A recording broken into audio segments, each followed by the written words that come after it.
Let's cut some fucking grass. Welcome to Into the Green podcast. I'm your host, BJ Wallace, welcoming once again Tim The Lawnmower Man back from the US, my US correspondent. Unpaid Hey, mate, how you virtual correspondent, unpaid. You you look like you had some fun, man. You looked at a bigger area than I did of Louisville, Kentucky. I saw you on the scooter, absolutely hooking it. Yeah, so I just went to, I guess a lot of people probably won't know what it is. Equip Expo, formerly known as the GIE. Was it the GIE when you went, or? The first year it was the GIE, I'm pretty sure. Oh, of course, you've been I'll have to multiple double times. check that, but it could have been the first year that it was Equip as well. So So it's I a always big thought trade it show in the States, Louisville, Kentucky, and everyone, more than everyone, is there, like brand-wise, showing off whatever's new, whatever they have. And yeah, the scale of it is just, I've never seen anything like it. It's the biggest green industry expo in the world. So to put it into perspective, measurement-wise, 40 acres of toys outside and 40 acres of toys inside. So all up, it's 80 acres. It is a monstrous show to even cover in 3 days that they have it open. So I've done it twice now, and I reckon I burn a lot of kilojoules. But the drinking counteracts that, so we'll get into that. But I know that you had a bit of fun, and my recommendation of the PBR bar, I've had some fun nights there. So, man, just tell us about your experience. You fly it over, sounded like it was a long journey. Yeah, I haven't been to the States before, so everything was new to me, even just, from flying over there. But my flight was delayed a couple of hours when I got to the airport, so I'm like, here's a good start. And then I was lucky enough, not my points, I stole someone else's points and got a premium economy upgrade. Ooh. So the seat was slightly wider and a little bit more legroom, but the plus side was there's only 2-door row there, and there was no one in the seat next to me. Yeah, I had to do that because I flew over with Lou. So she was like, I don't want to sit next to any strangers for so many hours. I have to sit next to you already. So You bought another seat? No. We went in the premium economy too. So we were two-seaters. Oh, of course. Yeah. Unfortunately, you can't lift where I was, the center bit to be able to get, a good angle to sleep or whatever, because I cannot sleep on a plane. I'm a side sleeper and really struggled. So it was a bit of torture. I think it was like 15 hours on the way over to Dallas, and then you jump on a plane, another couple of hours to Louisville. But door to door, it was about 27 hours. So I felt very unfresh when I arrived. It's no joke, eh? So our flight there was really good because we actually started, this is last year's trip, we started in Dallas. So we drove from Dallas, we stayed there a night, saw a monkey at a pub. Like, it was a bit of an insane situation there. Saw about 7,000 Humvees on a train. Like, Texas is no joke. And then we ended up cruising to Enos, where we started the adventure, we did the drags with Skag and all that sort of stuff. And then I think, we went from Houston to Louisville. So, it's a big trip, but we were lucky enough to have it broken up. You just did it straight shot. Yeah, I definitely do it different next year, and I plan to go next year. Hopefully we can get... you got plans to go next year or anything? Or? I honestly, as soon as you said something, I said to Lou, I was like, let's make it a goal because we want to, improve our show and improve what we do. So the only way is to go to more shows. So we've already got a bunch on the calendar for this year here in Australia, but, the biggest and the best is always going to be the goal for the year. It is an expensive adventure, but for someone like me, a bit nerdy and the likes of yourself, I know a lot of guys in the industry and girls, honestly, it would be such a cool adventure. And to have a bunch of Australians there would just be insane. That'd be good. Yeah, hopefully we can convince some of the random contractors to come over on a bit of a group trip. You know Brenton from the Aussie Lawn? Yes. Since I was over there, I was talking to him, and he's keen to go next year. So nice. Hopefully we'll have a bit of a contingent there, but I'm going to be a lot more organised and not booked like absolute last minute, because I just had no idea. I didn't even know the show, because like the dates were, I don't know, like 21 to 25, and I just assumed like 21 was in the morning, the show opens and you go in there, but it wasn't even, the show didn't start that day. There was just like an evening welcoming party at the Kentucky Derby racetrack. Yeah. So I got there, I think Friday night their time, and the show didn't start proper till Wednesday. Yeah, because So, there's an influencer day, isn't it? A dealer and influencer day, and then there's general public. Not as so. Well, from what I saw, there was a media and dealer. Oh, that's what early. It is, media. Yeah, but it wasn't the day. It was just like from media these days, isn't it? Well, I got a media pass. I was one of the many nights, because I got there too early and was just, cruising around Louisville on a Lime scooter. I ended up spending my time just at Irish pubs randomly. Oh, no. Anyway, met another guy there that does YouTube or whatever. He's like, oh, did you get a media? This is just after I'd spent $60 on a ticket last minute as well. He's like, did you get a media pass? I'm like, well, no, how am I going to get a media pass? He's like, no, you should try and get. So I applied the next morning, and a couple of hours later had the approval.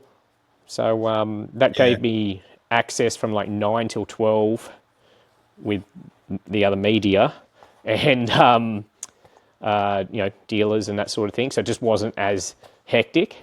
Yeah. But the 3 hours, even then, it's not enough to. No, you don't even scratch to do much. No, yeah, you I walk around one conversation and you're off track. Yeah, so next year I plan to, if I do get there a little bit early, I don't think I'd spend that much time in Louisville. I don't know, I've seen what I need to see there. Or if I was going to spend that long, I'd probably spend a couple of days somewhere else. But I just had no idea what to expect and booked it last minute. Had the worst accommodation. You stayed at a seedy place one time, didn't you? The first year we stayed at a seedy place, like someone literally pissed in the cupboard, and I opened up the cupboard to put my suitcases in there, and you could see the piss on the wall and in the carpet, and the smell was insane. I slammed the door closed like a ghost was chasing me. I was like, ah!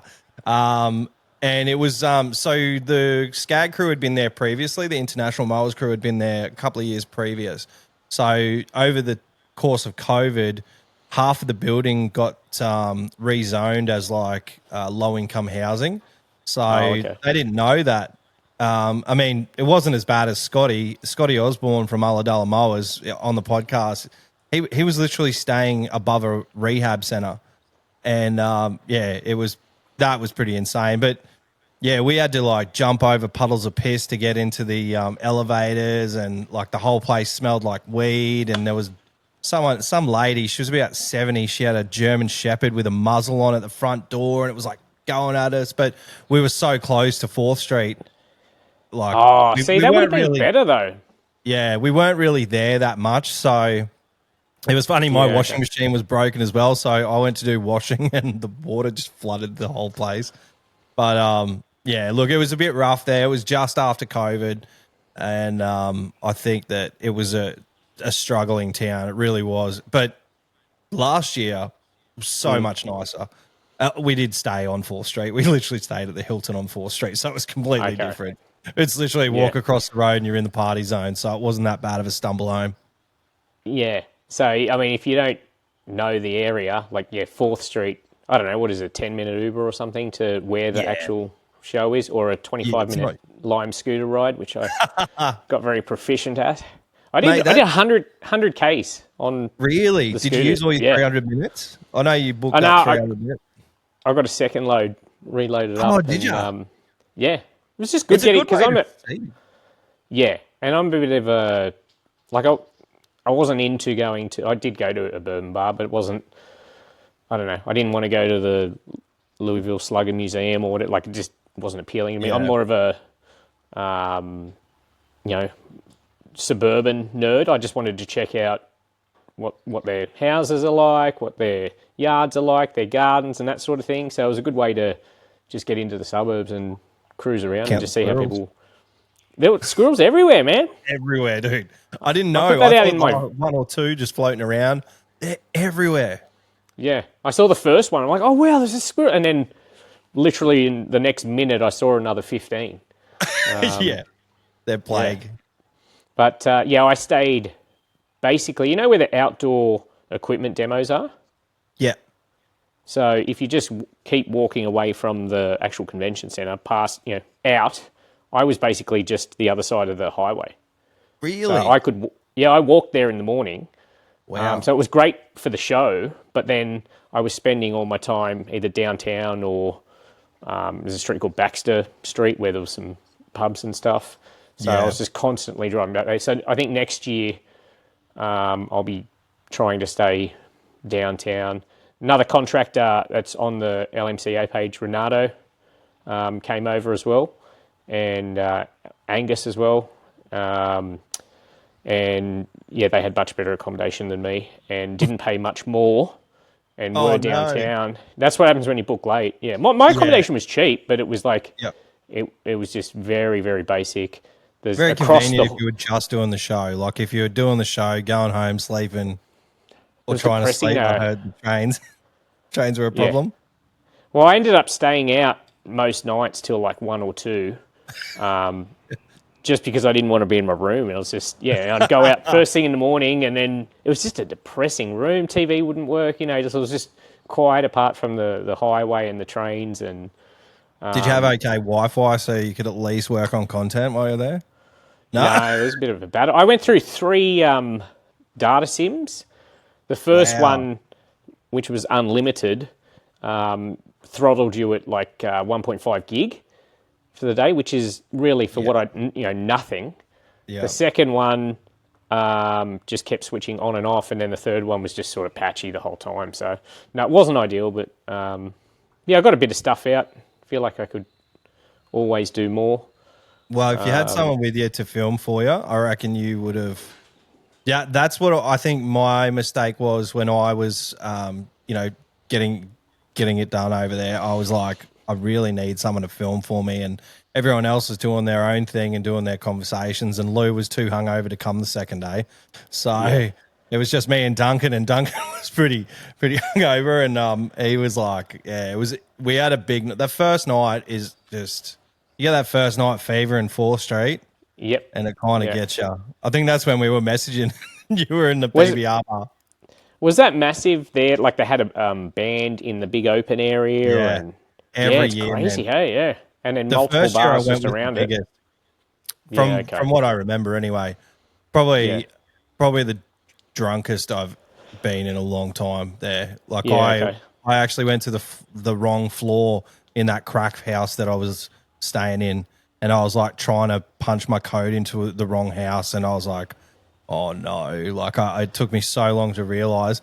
I was actually quite good though. Like I was conscious that I'm in it's a foreign country. Like I get it. That was my concern. Yeah. A solo visitor in a foreign country. I didn't want to be drinking to the point where I'm going to get in trouble. So Scotty and Rob, the two fellas that I was with on the first trip, they bailed on me, and I was already getting pretty loose. And when in Rome, I just was like, "Yeah, fuck this, I'm committing." So I walked up to a bouncer, shit face. I said, "Have you got a pen and some paper?" And I actually wrote down my unit number and the code to get into my unit, and I put it in my pocket. And I still couldn't find the right unit when I got back. But I had the code and I kept the paper the whole night. So, safety first, I guess. But there's a few crazy things. Like Duncan from International, like he saw a dude shitting in a plastic bag while we were there. And I know there was a shooting. At least he threw it in the bushes. And there was a shooting not too far away from where we were staying. But yeah, it is a wild bit of land there in Louisville. Well, it was the first time we rolled through anyway. I found it ended all pretty early though. Like the streets just sort of died. Apart from 4th Street Live. But you walk 100 meters from there and everything's just dead. Yeah. Did you go to they normally have a big concert at the KFC Yum Center? Yeah, they had on the last day of the show, which is like a half day, there were a couple of things there, what do they call it? A YouTube rally. I'm like, I don't even know what that means. Oh, I'm on okay. YouTube, I watch YouTube, I'm like, I guess I'll go to that. And it wasn't really anything. They had a little, it was in the same centre as the concert, but it was just more a meet-up, really. All Oh, the okay. YouTubers and that sort of thing were there. Was there any standouts? Like you got to meet anyone that you like enjoy their content? Yeah, I mean, I met SB Mowing and Phil's Lawn Care and some others, but I really, because I was so focused on the show and getting everything done, I missed a lot of the social aspect because, you know, like at a lot of the stands, there were like, you know, social meetups and whatever, but I just, because I was trying to get around and see as much as I could, I really didn't get to go to much of that. So I'd definitely do that different next time and have a bit more of a plan and be like, okay, this is going to be the social period. Meet up with some people, message some people, let them know that I'm there. Because the amount of people I've spoken to since, and they're like, oh, I didn't get to catch up with you. And I'm like, yeah, okay. Mate, So I got messages as well from people. Oh, were you here this year? Because I was resharing a lot of your content, and people are like, "Oh, you were here?" I'm like, "No, actually look at the content that I'm posting, and that's not me." yeah. So, yeah, I didn't really get to do... I socialised more with the Aussie boys, Renato and Angus, That's good. we met, just by chance. I think one of them put a post on LMCA a couple of days before we left, just asking if anyone was going. Yeah. So we knew we were going, but then I was just hanging around on my own at the start of this welcome event, and Renato saw me, came up, and then Angus found us, and the welcome event got 3 Aussies in a corner just socialising with each other. We didn't end up talking to anyone. We just not intentionally. We just got, because we hadn't met before or anything. Yeah. Well, that's what it's all about. Like I remember the first time I went there, and I ended up by myself, like socializing with just random contractors from the US, and there was some lady that I met, and I was just sitting there, and she was like pretty rough, and she was like fucking this and fucking that. I was like, oh, okay, I'll talk to this lady. And she was like ran a landscaping company, and she was telling me about like, you know, what it's like over there, and I was like, oh, that's cool. But then on the other side, we got to meet like I met a bunch of dealers from just a mower shop just up the road at the Mower Superstore. All those boys, we sat down in that Guy Fieri's smokehouse below the PBR. How good is that? And they sat next to us, and we were like, "Oi, those dudes have got an Australian accent." So we had a chat with them and found out where they were from. And I spoke to Chris last week still. So, you know, though even though we're in a completely different country, I made connections that have followed me back here, and it's pretty cool. Like I think it's kind of the vibe we're going for with our show, like trying to, you know, just connect people around the country. I think it's always good, and having a support network that's not necessarily in your back pocket. That's could be just have a chat with someone on the other side of the country. Like I chat to the boys in WA, and talk to them now and again, in Melbourne, and it's good just having that support network behind you, and people to bounce questions off. And I'm in so many random little groups, and I'm sure you're probably part of the same community, which is awesome. Yeah, it's a different feel over there. Obviously, they've got the population, so then you just get the numbers. But I think they had 30,000 people through the show. I heard that number may or may not be correct. No, it's pretty much spot on. I think the first year after COVID there was 40,000, and then it's kind of, you know, obviously it wasn't able to be done for, I think, 2 years. They couldn't do it, so everyone was just chomping at the bit to get back and have a good time. But did you see, like, there's so many different walks of life over there too. Like there's a lot of Amish and Brethren and like different religious sects, which is pretty cool. Like you don't see a lot of Amish people walking around Brisbane City. So for me, I'm like, oh wow, like that's pretty cool. Like I kind of want to have a chat to one of them and see how they do things, because we're in the same industry, obviously. And you got brands like Earth and Turf that Equip here in Australia distribute. I mean, they're an Amish made, machine. Like they're spot on, like quality plus plus. So yeah, it's pretty cool. Yeah, I feel like I missed out on a lot of that. Like that's probably my biggest regret. Like I didn't get to talk to enough people. Yeah. Because I was like, I'm here to get content for the channel to see some interesting stuff, and I definitely want to rectify that next year. Bit of a step into the wild this year, and then I'll be a bit more organised next year. That's the plan anyway.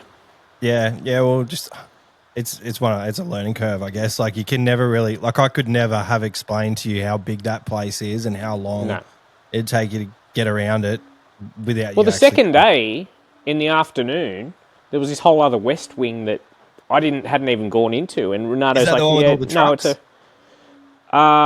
with the trucks. No, it was all kind of random. Like there was a golf simulator there. There was some small hand tools. There were a couple of robot mowers, just random stuff. A very enthusiastic lady. They do seat covers, but you know how like the seat covers, the black ones in the heat, they're boiling hot. They've got some material that isn't as hot. She was extremely enthusiastic. As we're walking past, take a bag. I'm like, we don't need one. She said, no, take one. She must have been on commission for bags. Fucking take being it. Taken. That's the other thing. The amount of people that go there just to get hats and swag. I'm glad. I see people walking around with like 5 hats on. I saw there's a group, Road to Equip, and someone posted their haul, and it looked like 30 hats and. Yeah, a little bit jealous because I've got a box downstairs that's full of hats. We basically had to buy a new suitcase to bring them all back. I think I probably got like maybe 15 or 16, but they just throw them at you. Like there was one that I actually ended up on Still USA's Facebook page in one of their promo videos because you had to sign up to something and get one of their hats, and their hats were pretty cool. So I was like, I'll take that. And I grabbed it and ended up on their social network, which was pretty cool. But did you meet like Paul Jamieson or Brian from Brian's Lawn Maintenance or any of those crew? I didn't. So, Paul Jamieson. Is it or Jamieson? I struggle how to say it. Yeah, Paul Jamieson. At that YouTube rally, he was at the table for a second where I was, but that's what I did. I just didn't really get to socialise. I walked past Brian. In passing, sort of saw some people, but was just kind of laser focused in getting stuff done. All right, well, let's get down to the nitty gritty. So obviously there's 80 acres of toys to play on. What was your favourite? I probably should have thought about that, hey? Like, I saw that much stuff. I was kind of excited to see... there was a couple of robot mowers. I'm on acreage, and I've got robots going around here, but it's quite scrappy. It's under gum trees and that sort of thing. They drop twigs and leaves and all that sort of stuff. So if you keep the areas clean, the robots are awesome. But you're just constantly out there picking stuff up so they don't get caught on them. So I was keen to see a couple of the bar mower robot mowers. Instead, you know how most of them have got those tiny little razor blades on a disc? There were a couple over there that are actually tracked as well. So, all right on slopes, which for me... Yarbo? So the Yarbo, which I do have the Yarbo here, but the first gen... So the Yarbo is a modular machine. So it's got like the body, which is the tracked machine that can move, and then there's all these modules you can put. So you can put a lawn mowing module on the front, a snow blower. I think they've got a blower, something else. It's pretty strong. Wow. Like you can stand on the thing and it gets around without any issue. Awesome. Do they have a distributor in Australia, or is that just a... I've actually seen them advertising on Facebook. So have I, yeah. So they just reached out to you and sent one across? No, I've had it for quite a while. I reached out to them ages ago. No, I can't. Actually, no, that's a lie. Just before I went over to Perth for Luke Smith's event,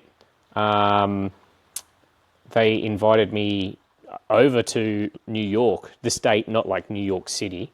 Yeah. They were having a launch event thing, and I'm like, you realise I'm from Australia, don't you? And they're like, yeah, we'll fly you over, blah, blah, blah. I'm like, damn. wow, okay. It would have been cool, but I'd already said yes to...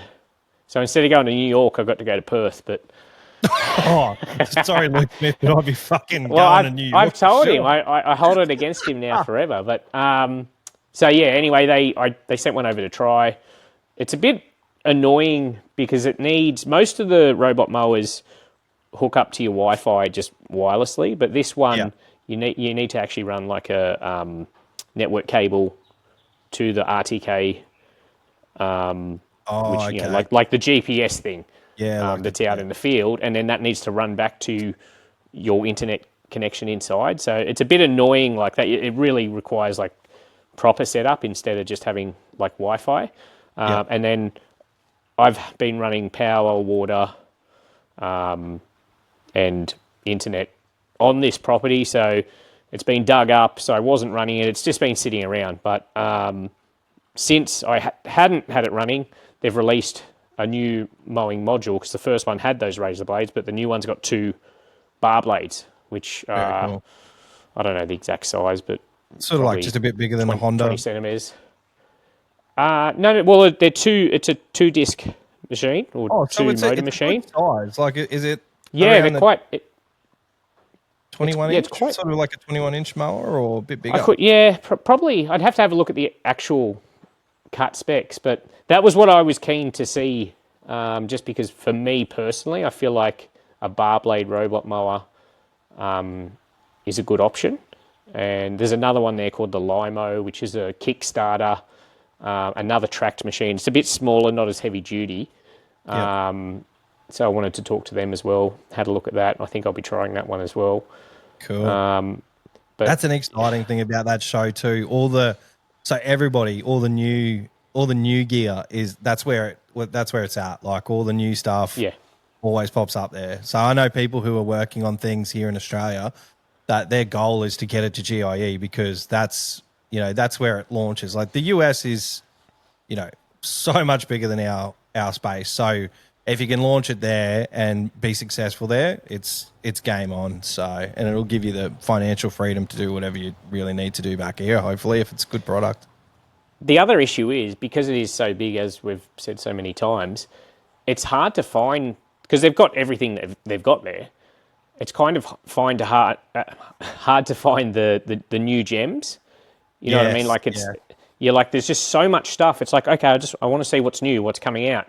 But, their stalls full of their whole range pretty much. Like they go really all out. And then you're like, is this different to what we have in Australia, or is it new, or is this new? Is this out here now but not new? It was just a lot of brain power going to try and decipher what I'm looking at. So many, obviously they're very big on ride-on mowing there, so millions of ride-ons and standers, and you would have seen the 144-inch Skag. Yeah. What an insane machine. It's so big. Yeah. I had to get right back. And so many people were around that too. It was very drawing some eyeballs. I hadn't seen it till I saw you post about it. So I'm glad I went back because I made a little video on it and it did 3.2 million views on Facebook. Really? Wow. Nothing's just walking around it going, this is new, blah, blah, blah. So that went off. So there's obviously some interest in that, but a lot of that interest was just people shit canning it, Anything new or different or just not suitable for someone, people just feel the need to shit can it. Like they can't go, no one can afford that. It's like, oh, you might not be able to, but there's, and I'm not just saying that particular piece of equipment.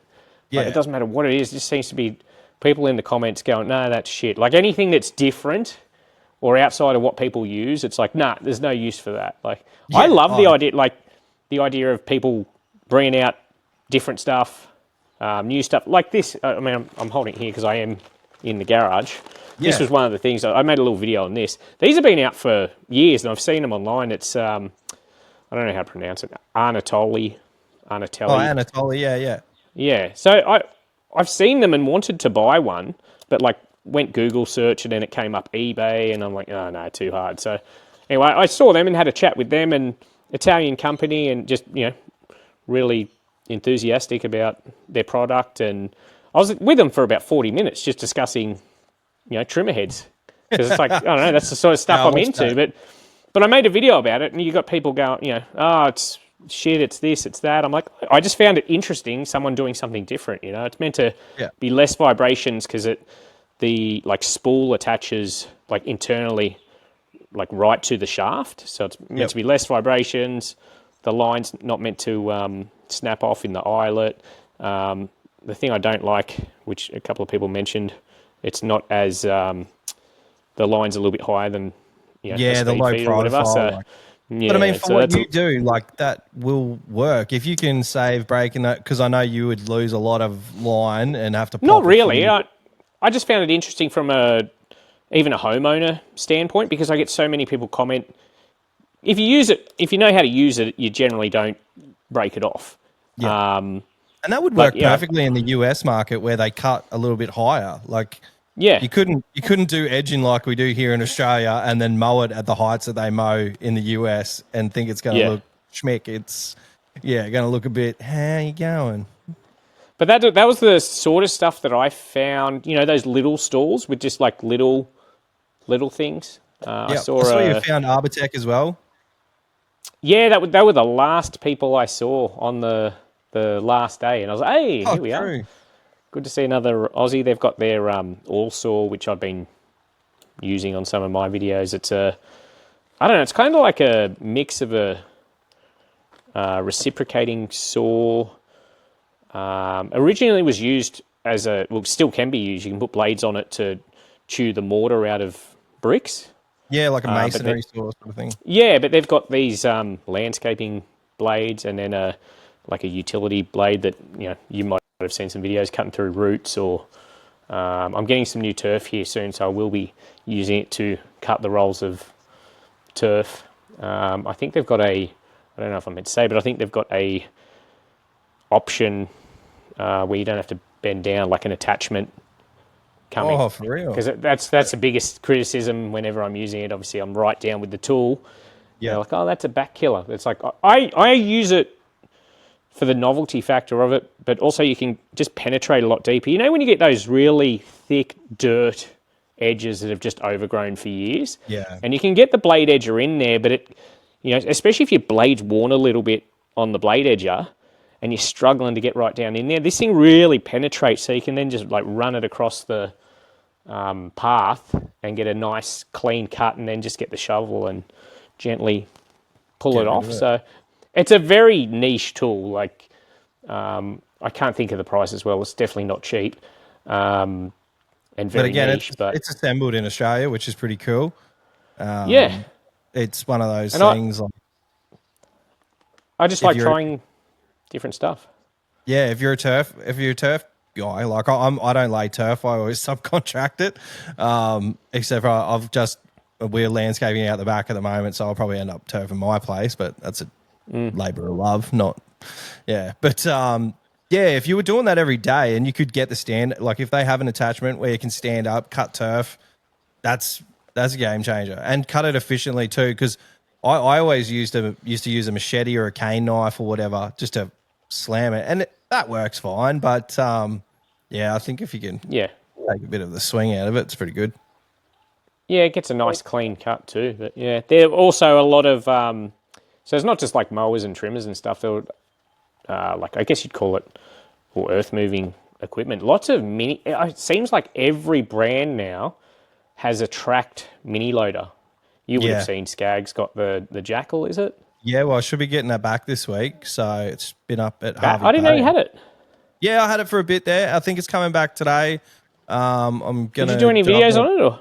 I did a few posts on LMCA and a little bit on my socials, but it's hard for me when I don't know, social media is people think, it's just videos, whatever. But when you're actually using the tools to make money, it's very hard to stop and take all these videos and then cut them all together. And then obviously when I had it, we were really in the thick of the show. So again, that's another bit of pressure. But this year, each year we're kind of going, okay, this didn't work last year. Let's try this. I'll come off the tools a little bit more. I'll get to film a little bit more. But I mean, with the podcast and stuff, I think it's a good opportunity for me to sit down, have a conversation, have a bit of fun, and sort of tell people about what I've been doing and with what. And it was good to get out. I did a bit of filming with Ben Grifsky. Sorry, what were you doing with the Jackal? So we did a bunch of mulching. We did a bunch of mulching jobs. So I think we moved like 100. With the bucket. So I think we moved like 120 or 130 cubic meters of mulch. We've got another 40 to do, and then I'm going to bring it here. I'm going to dig up my whole driveway, and put basically just a cheap fix for now. Do some geofab and some stones to stop all the dirt from going down my driveway. But yeah, we've retained our back area. So around my pool area, there was just no privacy or anything like that, and not that the neighbours are creeps or anything, but it's just nice to have a nice bit of privacy. So we got the modular walls put in all the way around, and they've got retaining panels now. Those modular walls, you can slip retaining panels in. So we retained the back, and we just got to backfill it now. What sort of modular wall? What are they made out of? So the modular wall, the ones that were used on the block. Have you seen the block at all? And they've got all these, they're like monument color, like black, or dark charcoaly fences all the way around. They're really cool systems. So they're basically like a ColourBond fence, but instead of like all the screws and everything, they'll set the posts, and then they just slip in these modular walls that are basically, it's like they're foam filled, like polystyrene kind of foam, and they have like a hard outer shell. I don't know if it's like a composite or a James Hardie product or something like that, but it just slips in. So it's like a cladded foam. Yeah, pretty much. Yeah, sort of like what they put on, the aluminium roofs with foam inside that they do for patios. Like the insulated sandwich panel stuff, sandwich panel, that stuff. So they've now got like a new product that's also a retaining panel. So it's super simple. The crew that were here had it up in I think it was like 4 days. So it's not cheap, but it looks really good, and we wanted it so we could like set up a projector for the kids to watch movies in the pool and that sort of shit. So it's been a bit eye opening, the prices of some of the stuff, but it looks good. Oh man, it's everything. Like, you're obviously doing a lot of renovations, and it's fucking expensive, man. Like, well, I've got to build a house, and I don't aspire to have a 40 square mansion or whatever. I want a small house. At the point now where we're even looking at like prefab, not quite tiny homes or whatever, but like 100 square meter prefab things. Yeah, like a barn-dominium. I'd like to do something like that, but you even do something like that, and it just the quotes you get, it's mind blowing. As a young fella, that was always one of my dreams, was to have like a chunk of land and have just a barn house on it. But then the block has made ColourBond and fucking James Hardie board and all that sort of shit is so popular now that style became like quite desirable, and now it's just out of reach, really. Those places are so expensive. Well, I only need like 2 bedrooms and a study. So, we don't need a massive place. So I'm going to show it on Turf, I'm going to try to show it on Turf and Tools, like just the process of trying to find a reasonable cost alternate build, because I don't know, I find that interesting. I feel like I would watch that. Nothing's firm, but we've been looking around, because just the price to build a basic stick build, 4 bedroom, 2 garage house it's just wild. I don't know how anyone can afford it. Yeah, and I'm at that age where I just don't want to be launching myself into a mortgage. Yeah, we're lucky we've got land here, and I'll spend more time out here than I will inside. So, I don't need a large vacuous house. But you also want to be comfortable and have a resale value there. So if you ever want to downsize, you can get rid of it and it'll supplement the rest of your life. It is a hard thing, That's man. the tricky thing.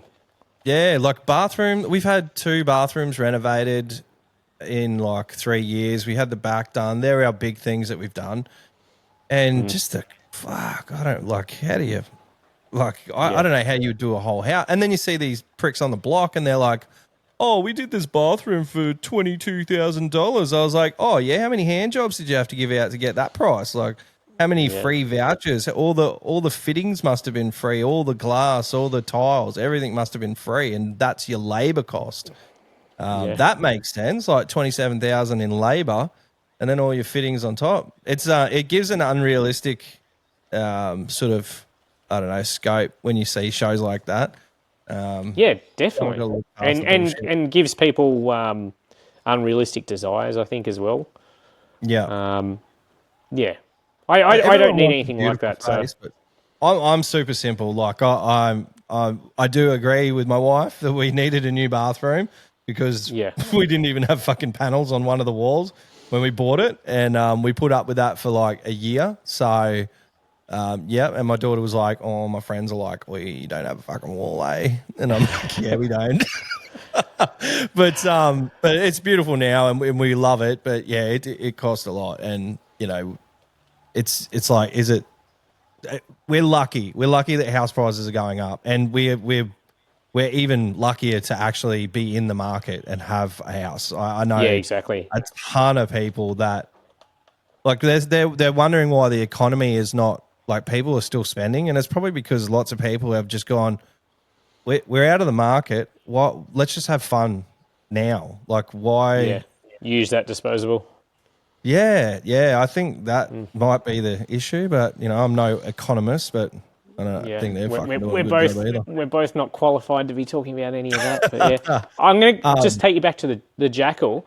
For sure. Did you get it with, because it's, for anyone that doesn't know, we're talking about it's a tracked mini loader. But when I say mini loader, it's actually quite large. Like, it's much bigger than a dingo or a kanga. And yeah, they've got different attachments you can put on it. I saw an auger, a grabber. You know, anything else they got? They got the 4-in-1, all the 4-in-1 bucket, all that sort of jazz. Pretty much. I think what's going on now is they're actually modifying it for the Australian market, because what happens in the US is those machines are so affordable that you can have more than one of them. So over here, most of the time with like a dingo or a kanga, most people will buy one machine and they'll use it for everything. Like, they'll have all the attachments. Over there, this is just what I've heard them talking about. They'll have people come in and they'll buy multiple for their, you know, they'll get a fleet. So they'll have multiple running on the same site. So that's why they've got to be they were doing some modification, like something to the hydraulics for the Australian market, just to take all of those attachments, no issues. So but all I need is the 4-in-1 bucket. So that's all I need at the moment. I'd love to having an auger and stuff on that, especially for people doing fencing and those sort of things, would be awesome. But it's a really good, smooth machine to operate. It's not bad at all. I'll get. So I had Kanga lent me one of their the skid steer one, so the wheel and tires. I think it's more a skill issue, but I struggled controlling it, to be honest with you. I don't think I'm very good at moving dirt. Like, I can get it done. I've got my excavator here and I can get done whatever I need to get done, but I make an absolute mess of whatever I'm doing. Like, you know, if I've got to dig a trench, it's not just going to be a neat line and the dirt piled to the side. That whole area, 10 square meters either side, is going to be ripped up. It's good that you've got that though. Like, if you're doing a lot of stuff yourself, that'd be so convenient to have. Yeah, well, just little things. Like, I've started doing some sandstone block retaining walls, just single course, like nothing crazy. It's been fun to do. And I've only got, it's only a baby excavator. It's a 3015. So it can't even, you can't like lift up the block and place it. You're pulling it up onto the blade and then awkwardly Just but I can get it done. It's cool to like just be able to get like block here, be able to move it. You know, I've got road base sitting here, so you know I've got some dirt delivered this morning for a turf project down there. It's so cool having space. Like I've lived all my life on suburban blocks, like 450 square meters. Yeah. And yeah, just to have space to have stuff here ready for when you get the chance to do it and then have the tools to be able to do it is cool. I would love to have a loader though, just to move the dirt or whatever product, because currently I do it with, I've got you can't see it here. There's a golf cart utility here. It's called a Hawk Carts Razorback, and I tow a little dual axle poly. Well, I say little, it's actually quite big. I can tow that full of dirt all around here. It's really sick because it's battery, so there's just no noise. You don't have to start it up all the time. It's so good getting around here. But that's how I move dirt, and it's a little bit monotonous. But if I had a loader, just being able to pick it up in a bucket. Have you seen those? Is it Avant? Yeah, the Avant. The green ones? Yep. Yeah, they look so. The articulating ones, they look awesome. We're going to try and get those guys to the show this year because we were speaking to a few people about the arborist world. So, we would love to incorporate all those sort of machines. Like a lot of arborists use those to load the chippers and stuff like that. So, we'll definitely reach out to them and get a few more chippers. There's so much equipment here that hasn't hit the wheelhouse yet because, like I'm a lawn mowing contractor. It's not like I've ever really looked into arborist work until now. Like now I'm talking to a couple of arborists and I've got some awesome contacts. So yeah, hopefully we can see a bit more of that. There's a few big trees at the Mudgeeraba Showgrounds where the show is next year. So I'm actually changed locations. Yeah, so we're in Gold Coast. So August. Okay. Yeah. Yeah, 1st of August next year, man. So you can have a nice warm one this time. Nice. I do prefer the cool, but anyway. Yeah. But yeah, there's so much of that earth moving sort of equipment. They had excavators there, and even Bad Boy had they've got a new articulating loader, which looked really, looked kind of cool. Looked very retro, like kind of blocky, if you know what I mean, like straightish panels and. Yeah. How's the Bad Boy been going? I actually love the look of their standers. They're really cool machines. It does look cool, hey. It is there behind me. I haven't had a chance to put many hours on it, just with me going away when it's been here and the type of jobs I've had. And then I've got the Oric stand-on flail as well in the back there. So it's just like overload of stuff to be trying out at the moment. But yeah, they're definitely a sick-looking machine. Yeah, they are pretty cool. They definitely, they definitely need to get it out there. I'm glad you've got it. That's one of those machines that, like, I only saw it when I started investigating last year. I was like, I gotta get Bad Boy to the show, and I was like, oh, they got the stander, and they didn't have it in Australia yet, but then they had it for the show, which was really good. The only thing was that was the one actually that was there. Oh, true. That one was set up for you specifically. Well, you may have stood on that one or brushed past it. Maybe I did. So I can still smell you on it. Oh my God! Yeah, I did stink after running around all day. But how's the Oric going? Like, is that the one with the fold down, or is that because I saw you do a video on the fold down Oric? It was like the front, the flail. Yeah. Yeah. So it's a stand on, like that Bad Boy there. But it's got a out front flail, but it's hydraulic, so you can lift it up and drop it back down. It's interesting. It's just like it's a bizarre feeling to be on because you're on a flail mower, but it's also tracked. So you're on a tracked stand-on flail. It's just not something that I ever thought I'd be on, but it's less power and narrower than mine and smaller flails. So that's a bit of a trade-off, obviously. I now between now and the Christmas break, I've got to be pumping some stuff out because just with everything that's got on, I've got to the point with my videos where I had a bit of a backlog, and now I'm chasing my tail. So I really got to get some. So quick. Yeah, I was right out ahead, and then my worker Greg was off for a few weeks, and I had some stuff on here and been doing some landscaping here, and it's just. Well, it's not your full-time job either. It's not like well, I'm back to that tomorrow. I'm my head's spinning. A glutton for punishment. How did obviously it's a big flight home. Did you have much jet lag, or you got stuck straight back into it? You're all good. I just fought through, and you can see the bags under my eyes. I feel you look good, man. Yeah, I haven't even been overseas. I got bags in my eyes. I just stayed up all day to try and fight it. So I just didn't have a sleep when I got back. I got back at 6 a.m. and then just stayed up all that day. Actually did some videos, got some video stuff out. And that night just slept all the way through. Same with last night. And then, I'm back to the fire station tomorrow. Very cool. Was there any, so we'll go back to GI. Was there any standout stands? Like, I know when I went there the second year, John Deere definitely had a crazy stand. Skag had all the Bluebird stuff as well as Skag. Coyote had a fairly big stand. And there's like, you go in there and they go all out. Like these, it's just so hard to fucking put into words how insane it is there. Like, were there any standout products like in the zero turn world that you were like, oh shit, yeah? I feel like I'm the world's worst ambassador for your channel here, or what do we call it?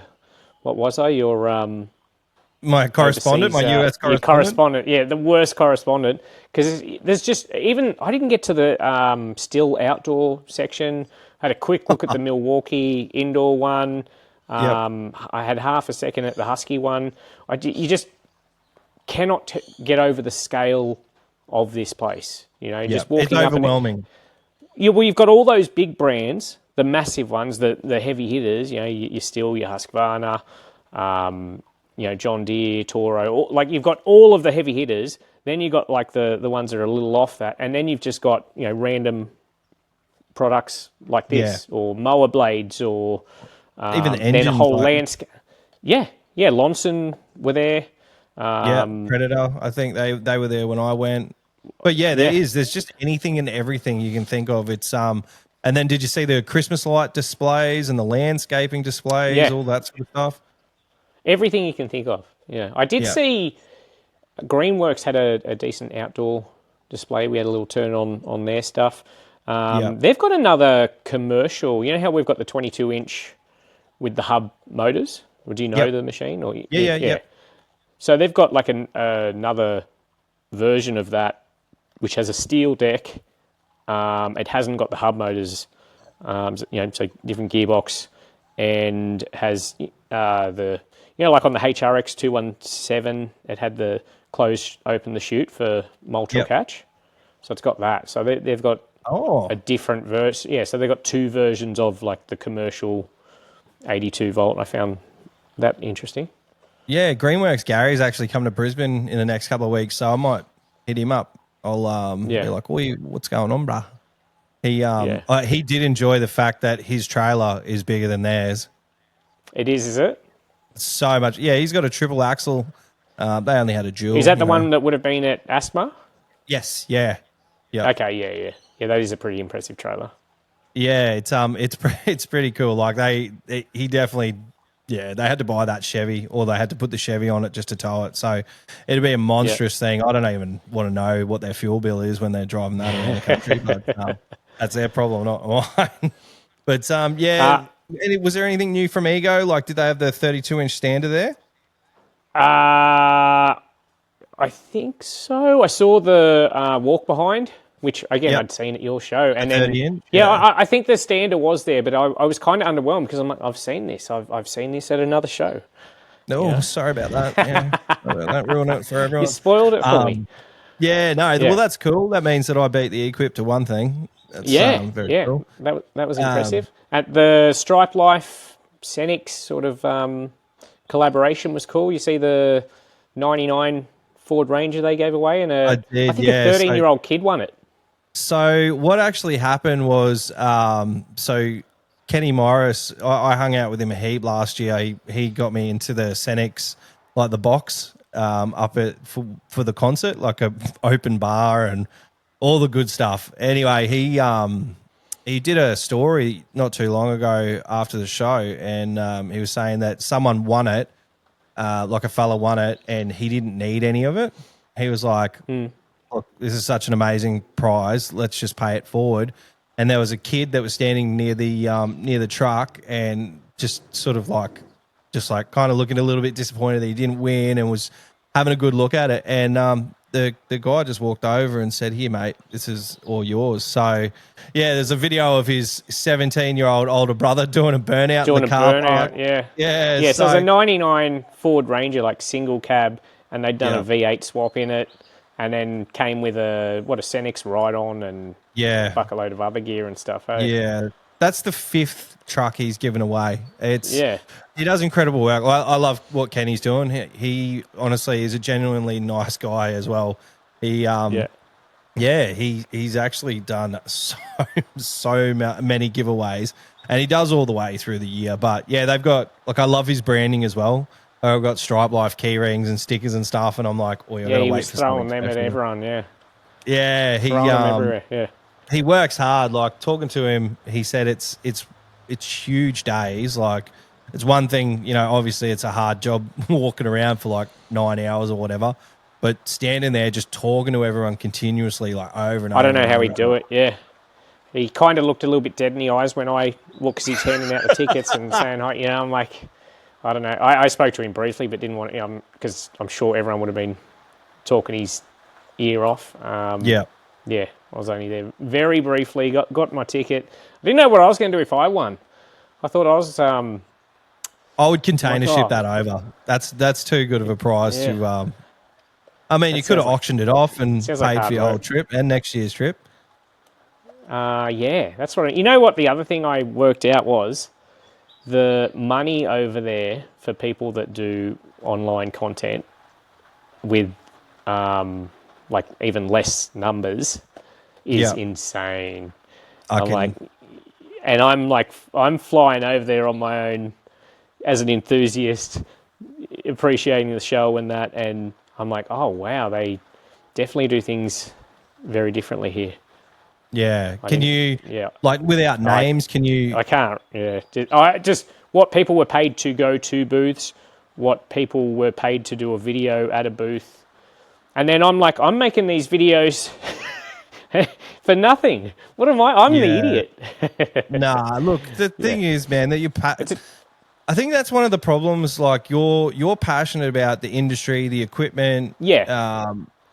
They're in it for the money. Like, I'm not even... There's nothing wrong with that. I've got no problem with that. And I'm not trying to sound salty or anything. Because I wanted to go over and I wanted to do it for my page and get content for my page. So that's where the payoff for me is, and meeting and talking to people. But it was just like genuine surprise that how many people are getting paid there. Which is, I mean, it's cool that people are getting paid for the money, because it takes a lot of work, as we were alluding to before. How much it takes to make videos, how much time it takes. Like, the base idea around it's easy. You hold a camera, this and that, but then to do it day in, day out, and get people watching them, and just to keep on that treadmill, it's a full-time job.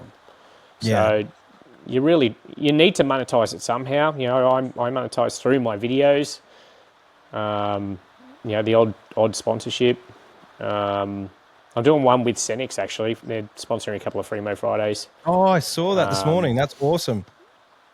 Yeah. I just thought something different. It's just hard to find the right sort of people, though, because they're like, oh, we could give away a mower and multi-tool, and then hopefully they maintain the yard after the cleanup. But again, I have given multiple mowers. I've probably given away 10 mowers, and I would say maybe only 10%. So work out how many of that have actually, used them after being very enthusiastic about, it's just my mower, that's all I need. So yeah, that's a bit rough. Yeah, well, that's one of the things. Like you can, it doesn't matter. Like sometimes you'll give something away, and if they want to sell it, they're going to sell it. Like I think I gave away like a $7,000 prize at one of the shows, and the guy who won it was actually leaving the industry. So, I mean, he was just going to pass it off. And you know what? That's he won. He still came and he won, which is awesome. So, I guess I saw Jesse got his ride on. Yeah, which is good. Thank goodness for that. No, I was so excited, man. I'm so glad it went to a young fella who's going to get a good use out of it. And it's man, I hope that they come back next year and they've got some new stuff. Maybe you can put in a good word. You're like, we get on board again. I'm a nobody, man. I told you, I fly over on my own dollar. I know. I'm hopefully, like, once I jump off the pod with you, I've had an assessment of our lawns around here.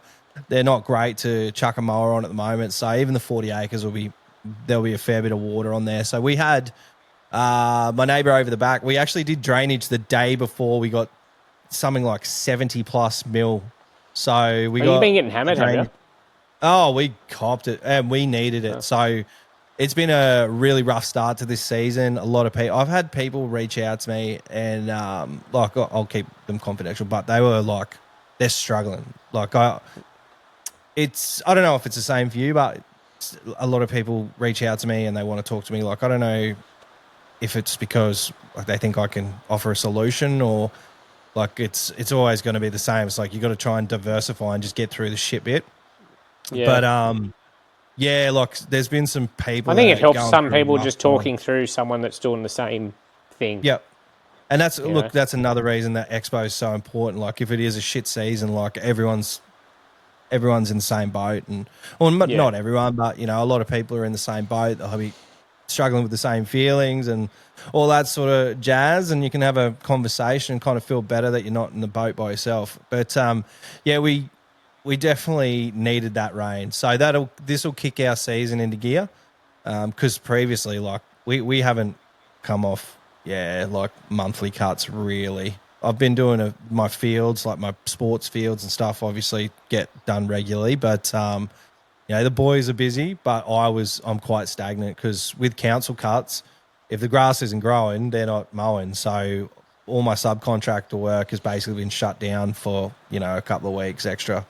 But hopefully that'll kick back in, and we'll just make some grass money, and then it'll before you know it'll be time to kick on with the expo. So after we get off the pod today, I'll be making a bunch of phone calls because it's just that time of year. I'll make all my initial calls, and then I'll just start harassing people. Yeah. So this is when it starts, the planning and trying to get people on board? Oh, well, all the proposals have already gone out to all the people who came last year. So they went out sort of about a month ago, and I let them settle. The problem is that half the people that you talk to say, get it to us as early as possible. So we're talking about, just for anyone that doesn't know, we're talking about your show, which is... Yeah, the Lawn and Land Equip Expo. So, you have your own expo. It's hard. I forget. Like I know most, but then there's new people all the time. And then I know when I'm listening to a podcast and people are just talking about something and assuming that you know. Yeah. I'll lay it out. So the Lawn and Land Equip Expo was brought into conception 3 years ago. We had a big show here in Brisbane, and it was a massive turnout. It was amazing. It was pretty much just a dedication to my daughter who passed away earlier that year. And then we just had such a huge outpouring of just support, and I thought, what better way to give back? And then we did another show, another 3 shows, Melbourne, Sydney, and Brisbane. And then this year we did Melbourne, which was incredible. So to date, we've raised over $30,000 for various charities. Like we've done the children's hospitals in Melbourne, Brisbane, and Sydney. We've done the Heart Kids Foundation and the Red Kite. So we're trying to do a little bit of good work mixed in there with good networking features for contractors and just people who love the industry. It's working out really well. Like we get such good feedback and we have such good support from the contractor community. We're actually now going to be working with the Australian Lawn Fanatics, LMCA, and we're also going to get Lawn Culture Australia on board. So we really want to make this the green industry expo for, what we do. Like, I'm not trying to step on the ag side. Like, that's not me. Like, I'm not a tractor guy. I know there are a few guys who run tractors, but you look like one. Yeah, I should run a tractor. You got that vibe. I just look back at photos when I was on like a little 42-inch machine. I'm like, how the fuck did I fit on that? And now I think I need to lose some kgs before I should do something with one of the brands and just be like, well, if I can lose 20 kilos by the show, will you donate like $2,000 or something? Man shake. Yeah. Oh, man shake. Yeah, that'd be all right. That's the demographic too. Yeah. Oh yeah, true. That's 100%. Actually, look, you're fucking ideas, man, Tim. Maybe. To be honest, I've tried man shake before, and they're no cheeseburger, but I get the whole idea.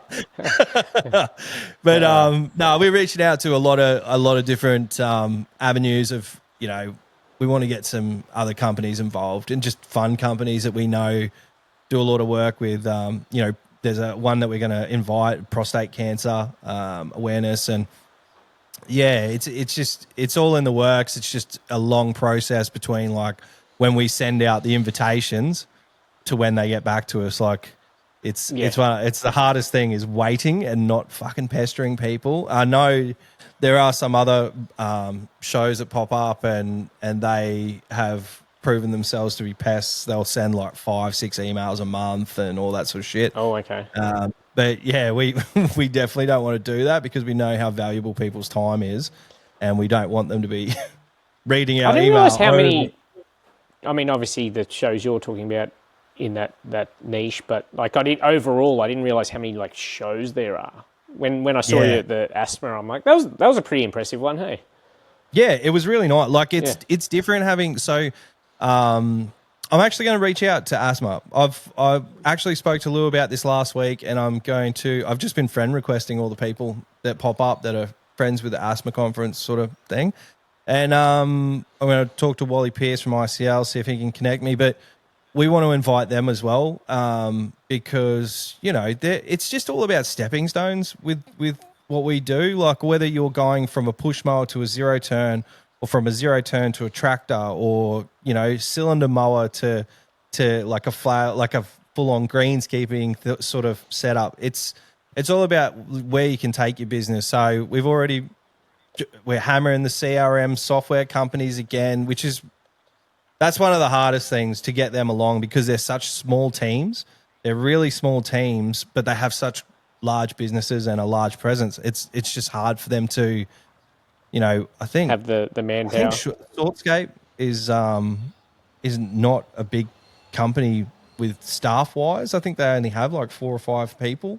So for them to pull up stumps and come to a show for a weekend it's quite difficult. So, but yeah, hopefully we can tempt them. I don't know how, but I might have to get the kid off and send some special photos. You got any talks in like there were a few like paid conferences and that sort of thing, which I didn't see any of. Renato, one of the guys I was with, I think he dropped a bunch of money to go to a few of them, but I think he was just too tired from the night before to go to them in the end. But are you got plans? Look, I want to definitely we've got the networking night that's on the same day. So that's going to be at the Island Hotel in the middle of Surfers Paradise. So that's kind of like a conference, but it'll be like everyone talking to everyone. We're thinking about like as much as I love the business side of things, I think the day is really going to be about business. We've reached out to TAFE Queensland, like the horticulture department there. So we'll try and get it fit as much as we can in on the day.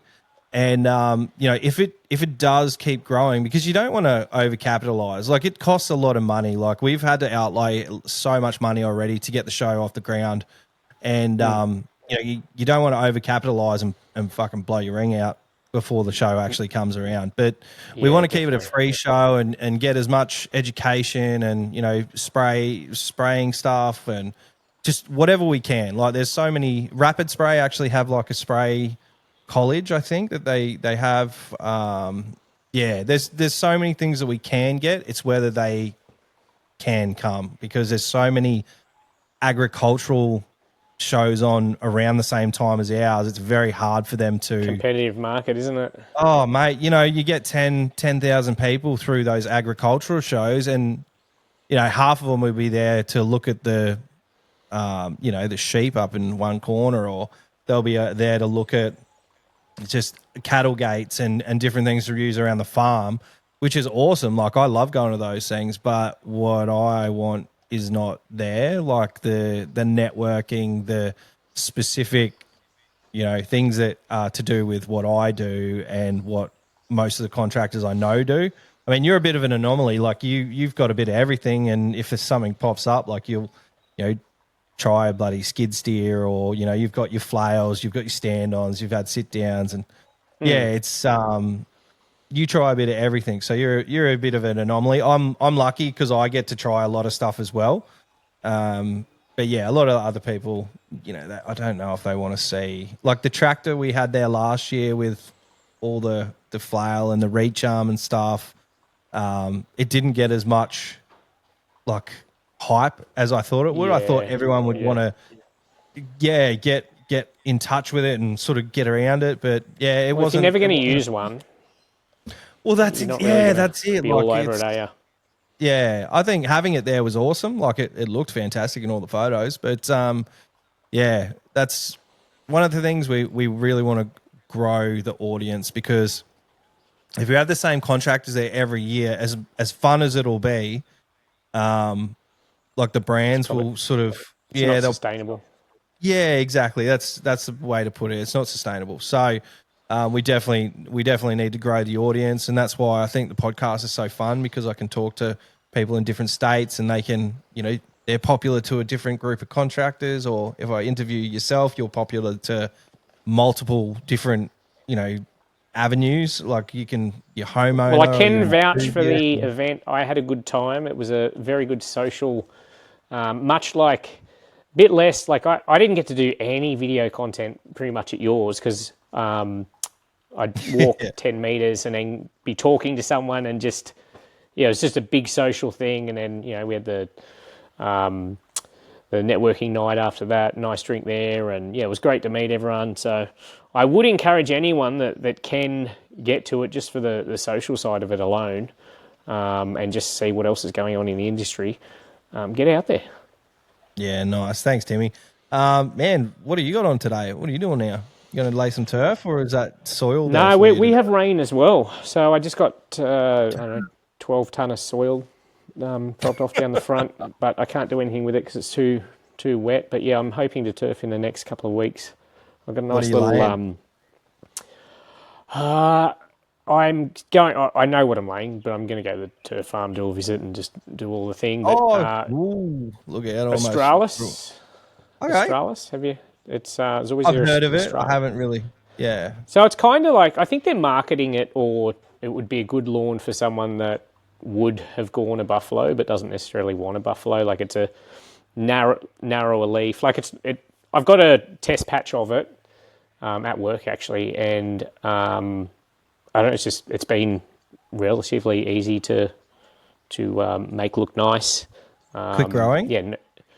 No, it's always here, so it's a bit slower. Okay, cool. So that's kind of cool too, and not a big fat leaf or anything. So I'll try some of that. But the plan is here to have, some of that there. I'll get some Tiff Tuff in another area. I'll have a dirty kikuyu patch somewhere. Bit of everything. Yeah, I want to have. Yeah, well, that's what I want to have, areas to test all the equipment that I can do at home, because yeah, if I can do stuff at home, it makes it a lot easier a lot of the time, as much as I'm all going out all the time as well. But I spend a lot of time here. So not only in just the maintaining of it is interesting to me and potentially other people. Just good getting experience with different turfs at home instead of just having one. So where are you going to put the Pat's Palin patch? There's You plenty keep of. those. I've got no shortage of weeds here currently. But yeah, that's the exciting thing for me. I've got so many projects that I can do over the years here. There's no like red hot hurry. I've been documenting this first one on YouTube and Instagram and everything, and the reception to it's been like, to me, I'm like, I don't find it. I'm recording myself and doing it and talking about it, and there's a lot of sort of talking and why I'm doing it, and what I'm learning or whatever. And I don't find it that interesting because it's me, but then I put it together and people seem to be liking the videos. I like watching that stuff. I like watching what people do with their backyard, with their garden area. You might learn from my mistakes. You're not going to learn from my knowledge or anything. But yeah, just doing stuff that I probably wouldn't have before. Nice big native gardens. Yeah, I like it. I'm not going to lie. I actually watched that video where you did a little walkthrough. It was like just a 15-minute YouTube clip where you walked through and you were showing like the patch where you're going to put the turf, the native garden. It's actually a beautiful spot. There's heaps of. Have you got natural stone, or has that been put there back in the day and it's just been grown over? No, it's natural bush rock. That's so cool. I love that look. Yeah, it's such a great backdrop for the plants and then the trees and everything behind it. And there's just birds galore down there. And once I get the turf down, like as soon as I get the green down there and setting that off with the corten steel, I got some corten steel edging, and the sandstone, and it'll all just come together. And there's just never-ending projects for it. Like I could have done irrigation to start with, but I'm just like, no, I want to get the turf there for the growing season, then think about how I want to irrigate it. So that's another project that I'll have on there. But yeah, this is just the first area of many that I will have here. Maybe you could do a collab with Water Pro, Clint Adams, for your irrigation. I'm low on funds, so I'm just about ready to sell my soul. So that'd be mad. Anyone, please send money, please. Hey, it's not that's like I said at the start. It's not a cheap exercise going to the US. Obviously being a homeowner and renoing and stuff like that. It's the US is like a very it's a huge luxury, and I'm just lucky that I was supported by International Mowers on our trip over. Like, to put it into perspective, Lou and I didn't have a honeymoon, so when we went the previous year, we were like, okay, we'll go to New York for 4 days, and all the memories are popping up. I hadn't showed anyone photos, and we just showed our kids like a bunch of our photos from New York, and I showed my mum a bunch of stuff yesterday. But just those 4 days in New York, it was like 10 grand. We did so much stuff. Like I'd never swap the experience for the money. Because we, saw the opening night of the Knicks. We went to see the Book of Mormon on Broadway, and just being in New York, it is expensive. Buying edibles and all the rest of that sort of shit. It was pretty crazy. It's but it's just the experience. Like, the experience of the GIE is just like nothing else. And to be honest, I'm probably never going to get used to calling it Equip Expo. But it's so cool, and I definitely. It was a bucket list for me. Yeah, since I've started doing what I do, like, I've wanted to get over there, and every time I've just it's got closer, I'm like, nah, I'll go next year or whatever. And it, as you know, next year comes around super quick, and you haven't organised again. You're like, I'll go next year. So then this year it was the same situation. I'm like, just book it, just do it. I look at it as an investment in my Turf and Tools channel. The dollar value is probably a loss, but like long term, like I saw a growth in my Facebook page in particular on Turf and Tools. I think I had another 5,000 followers on there throughout the Oh wow. the period that I was over there, which was cool. Fuck, I'm coming to do a video with you. Honestly, dude, like it's so hard to grow. So with the show, growing my social media has been one of the hardest things for us because we have like one show and now I have to like just chew up everyone else's content and reshare. And I don't want to steal videos or anything like that. So I just resharing as stories, but grid posts for Instagram and Facebook and things like that, they're hard to come by when you're not actually doing the show. So I've got it's just all a learning curve for me. Like I'm not, I don't have ideas like, you have lots of different content that you need to make it like it's probably an offline conversation, but you should make it like a Stripe Life sort of thing, like that's all a lot of shared stuff and community stuff. And like the idea behind your show is community and all that sort of stuff. So, if you could get a local thing going like that on socials, obviously we've got LMCA as a private group on Facebook or whatever, but if you have like the equivalent social sharing thing, maybe, I don't know. I wonder if maybe people would mind if I reshared stuff from LMCA or, if I've asked for content before, like even this podcast we have about, I don't even know how many listeners we have. I don't check algorithms. Like I honestly, this is just fun for me, like getting to catch up with people like yourself. And, I'm not out for sponsorship. This is all for, myself and the show, like, just keeping up to date and seeing what's happening in the industry. But I really should reach out and make sure people know that they can use because I don't know, it's crazy. Like I think I've got all up over the 3 pages I have with Into the Green, Ellie page and my personal Instagram. I think I've got like 10,000. So realistically, for me, that's pretty good. Just as a fat bearded contractor from Brisbane. So hopefully I can, encourage people to send me content that if they want to grow their page, I'm more than happy to share whatever they have. So yeah, we'll see. That's not a bad idea, actually. I might toy with that.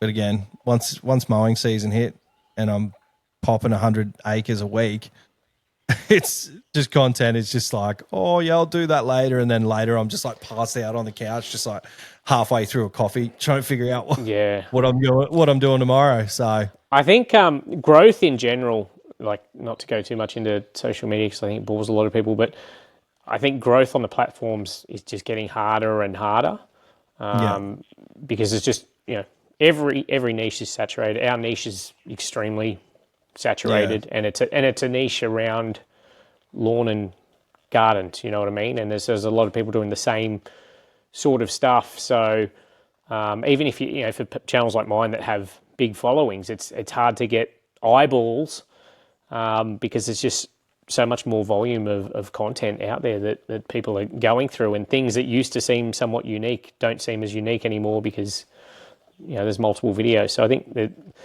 there could be a little bit of tired eyes out there from it, and I think that makes it harder to get follows now, and people seem to be just scrolling through their FYP on TikTok or the real thing. Instagram, you see more of the people that you follow, but TikTok in particular, like it doesn't really show me a lot of the people that I follow. You know what I mean? Yeah. So do you get a lot of content stolen and reshared as?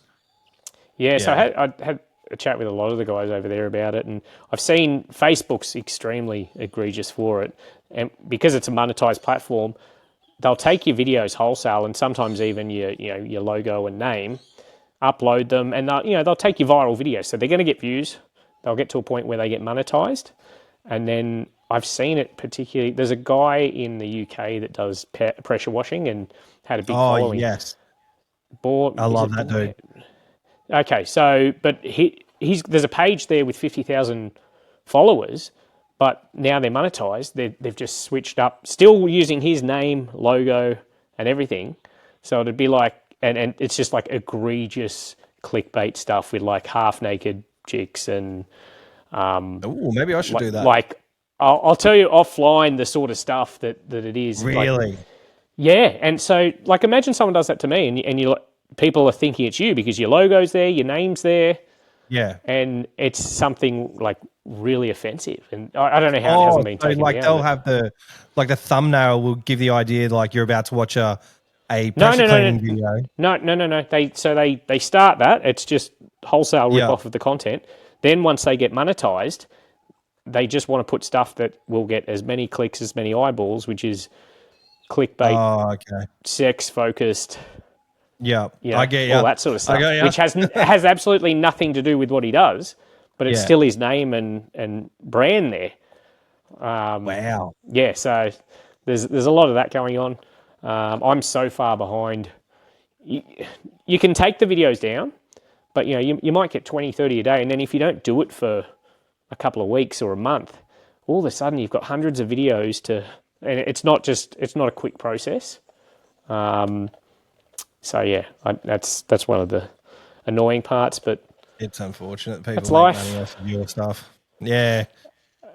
Yeah, it is what it is. Well, it's more just the fact you're competing with, not only are you competing with other people that now do what you do, but you're also competing with your own videos because eyeballs are seeing them. That would, it's a weird, a weird thing. Yeah. Yeah, that sucks. Oh man, it's yeah, it's annoying that they haven't done more to stop that. I think for creators, like I don't know, like obviously, are you verified on most of the platforms? Yeah. So I am on TikTok. I recently paid for the Facebook one. Yeah. Just See, to that's make bullshit it too. Like, but it's I know, and it it was used to be merit based, and now you can pay. Like, I could start a page tomorrow with 3 followers and get a blue tick straight away from Instagram, just paying for it. Well, I haven't done the Instagram one. The only reason I did, because it's not monetized, but the Facebook one is monetized. So, and I've been cut off from monetization for no reason. Just you wake up and oh, okay, and there's no one to talk to. It's not like email this helpline. There's just no one to talk to, and then and I rely on that income to be able to do what I do. So. Yeah, that's why supposedly they offer you slightly better support if you are if you do give them $50 a month or whatever it is. Yeah. But we were looking at that for the Lawn and Land Equip Expo page, because the first year when we were doing a bunch of giveaways on the page, as soon as you hashtag giveaway, people must, or hashtag sale or deal or whatever, people must just be constantly chasing that, or they've got some generation fucking AI or something just searching for those hashtags, and just all of a sudden like your feeds are just getting absolutely pizzled with fucking you've won like 15 people on the same post have won the same thing. I'm like, oi, what's going on? It's a shame that giveaways are so hard online, and especially here. It's like when you have a international. I remember when I was at 50 and 100,000 subscribers on YouTube. I think I gave away a FS94 at 50, and a lady in the States won it. And then I was like, oh, how am I going to post this over there? But then I'm like, oh, I'll just ring up her local mower store, pay for it over the credit card. She goes in and picks it up. So that was all right. And then at 100K, a guy in Sydney actually won. And he picked I just said, pick any mower up to a couple of grand. And I think he got a select cut, and I was able to drop it out to him. But yeah, giveaways are really hard. I'd do more because I have the opportunity to, but just like how you do it. And then, I also just don't want people following for giveaways or whatever. Yeah. I had the idea, when I was on the plane on the way back, that I can look at my like top commenters on YouTube. I think it can tell you like how many comments they've made, like your top commenters. And I'm like, I should just do like the top whatever it is on there and do a random draw and just announce them as the winner for being like a supporter for however many years. I think that's kind of a cool giveaway. I mean, you don't get any mileage out of it or growth, but in terms of giving back to people that have followed your crappy videos for years and engaged with them, like that's people the important thing, isn't it? Well, there's people that comment on, and I can't get back to all of them. There's people that comment on, just about every video, whatever it is. And the fact they take the time and they watch the video, I wish there were some other ways that you could give back. So if you've got any ideas, let me know. Yeah, dude, 100%. Like I love the giveaways, and I've already approached a few companies for this year to do like some little bits and pieces, because we are working with the Fanatics now and with LMCA. I'd love to give something to both. Like, and I don't know, I get like a strange little kick out of giving stuff away. Like, I think to date, I think it's around $90,000 worth of gear we've given away. So that's cool. Yeah. That in itself is amazing. And look, I love the community. I love like the look on people's face when they win. I love making the calls as well. Like, oh, you won. And yeah, it's just a cool thing to be able to do. And it's a great, it's kind of selfish in a way. Like I get a kick out of it. So, and someone else does. So okay, it's a mutual. The industry and the community, gives you so much. Like for me, you kind of want to give back, and it's hard to work out how to do that. I made a post on LMCA a few weeks ago about like wanting to, just after a crappy experience with one of the, had to leave. It went like, it's not overly dramatic or whatever, but it was just like I was doing this cleanup and they were treating me like a paid contractor. And just really? It just got to a point. The whole thing was I've only just, I didn't really push. But anyway, I was just in the truck and I had time. So I was just driving around and I'm like, you know what? Not even for filming or whatever. I'm not saying I'll go and help a contractor that's, for the day or whatever. And I was driving around, saw some guy mowing a massive corner block, one of those real dusty, crappy ones that with a slope on it. And I'm like, I've got gear. I've got a truck full of gear here. I've got man hours. I'll help you. So I jump out and I'm trying to explain to him. He was an Asian man and didn't speak a word of English, and he had no idea what I was talking about. So, and he's no. So I end up walking back to the truck with my tail between my legs, going, I'm just trying to help. Dude, I would love that. I said to Lou the other day, I was like, fuck, I'd love to go down. I said it on the last podcast with Ben Gripsky as well at RGS there, and I said, look, I'd love to be able to travel, but like I don't charge people to do the podcast. I don't charge brands anything. I don't have any sponsorship except for like I've got the Catch Pro stuff now, like LLE 10, and then I've got TBL. It's Tim 10, mate. It's Tim 10. Oh, yeah, I'm not fucking any yeah, Timmy 10.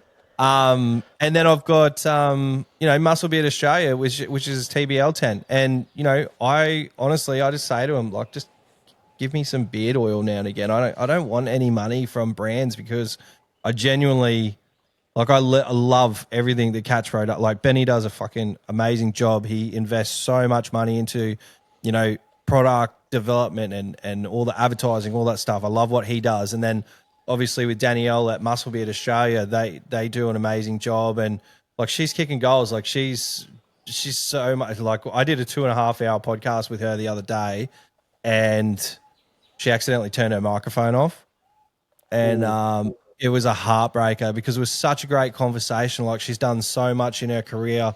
She worked on like Australian Idol and or The Voice, and looked after Bo Ryan back in the day, and like as a hairdresser, like she's got all these awesome things. She reaches out to Matt Rife, like the comedian Matt Rife. She literally is just a go-getter. So I really enjoy talking to her. She's a great businesswoman. They have another business, a civil works business, and that's interesting. On top of that, and talking about the tenders that they have to put in and the way their world works, and that's the sort of thing I want to do. I don't want to focus all my podcasts on the green industry, which I love, and I really will focus most of it. But I want to get outside and do a little bit more and just talk to other businesses, and it'll happen. It's just I've got to get into a good flow, and obviously it's a time thing, or it's just I got 2 kids as well. Like we do so much with our kids. And obviously, I want to spend time with my missus. It's my birthday this weekend, and everyone keeps like, "What do you want? What do you want?" I'm like, "I don't want fuck all. I just want to, do do as little as possible, really. I think when you turning 41, it's more like I've crossed over now. Like Are you 40 was 41? like, oh, yeah, 41. I'm the same. Ah, yeah. Oh my god, maybe Yeah. we were twins. It's an awkward age now because, like, I still feel, especially being like I'm 7 foot tall, but being a smaller 7 foot tall man, you kind of feel like everyone's sort of little brother, if you know what I mean. And then Yeah. all of a sudden, I'll be out, at your event or something, and talking to a bunch of guys, and they'll be, oh, I'm 23 or oh, I'm 30, and I'm like, oh, I'm Unc now. Yeah, well, I've been dad since like grade 8. I've had a beard since I had a goatee in grade 9, and then like it just developed from there. So like I've always looked like everyone's dad. Yeah. But yeah, it is weird. Like 41 is a different number to 40. I definitely tell you that. I kind of just want to. I think Lou's set up, so we're actually going to the Island Hotel, which I'm really excited about. We're going to the Gold Coast. We're going to do some content at the showgrounds, the Mudgeeraba showgrounds, where the expo is being held, and then we're going to hoof it to the Island Hotel. Stay there for a night. Go upstairs to the penthouse where we're actually having the networking night and do some content up there. And just check out the surrounds because it's right in the heart of Surfers Paradise. Like Cavill is, a 5-minute walk. The Water's a 5-minute walk. The best sandwich place in Brisbane is a 2-minute walk, which I'm excited about. It's called Big call. It's mate, it's spelled Janus. So it's actually pronounced Janus, but we just, as a family, we all call it Janus. So they do just everything they do is on point. They started off as a donut shop before COVID, and then they developed, all these, niche little things. And then COVID came and they had to close the doors. Then after COVID, they had so many people that were like, fucking come back. And they just came back and they brought these sandwiches. And, I'm a fucking big lad. I love a good sanger, and they make the best sangers I've ever had in my life. So, that's pretty cool. And then 10 minutes the other way is the casino, and there's a tram stop right outside the door. So it's really, if it's... So it's going to be a lot more of a destination. central location than the last one. Yeah. So I've spoken to people that are staying there for the week. It is okay. It's the best time to have the expo, in my opinion, because you can have a little bit of time off and you can have a couple of days either side to enjoy the trip. Lots of people coming in state, and the Gold Coast is a fun place. Like it's obviously the theme parks are just down the road. If you got kids, we're going to try and make it a little bit more kid friendly and encourage balloons and show bags. And will there be a mechanical bull? Yeah. Yes. So I don't know if I've spoken to you about the mechanical bull. We did get our money back thanks to Okay. one of the contractors went out of their way to leave them a review, and so we did get our money back there. But yeah, he was pretty adamant that we were lying, and Whoa. yeah, he was a crackhead. I think. Did you get the bull idea from PBR or? Yes and no. Like yeah, really. Like the PBR bar, it's a mixed feeling going in that place because I've had some pretty incredible nights there. And there's were there going to be dancers at your mechanical bull? I mean, I'll get in there with some chaps and a G-banger on, and it was kind of awkward, but I was like, I'm still watching. Like, when's your show? What month? August. 1st of August. 1st of August. Oh, okay. All right, I'm gonna have to take time off work. Damn you. Oh no, my bad. Yeah, anyway, I guess I can look at my calendar later off the podcast. That's all right. I should have consulted you. No, it is really hard to pick a date, pick a weekend in August because Equip Farm Fest.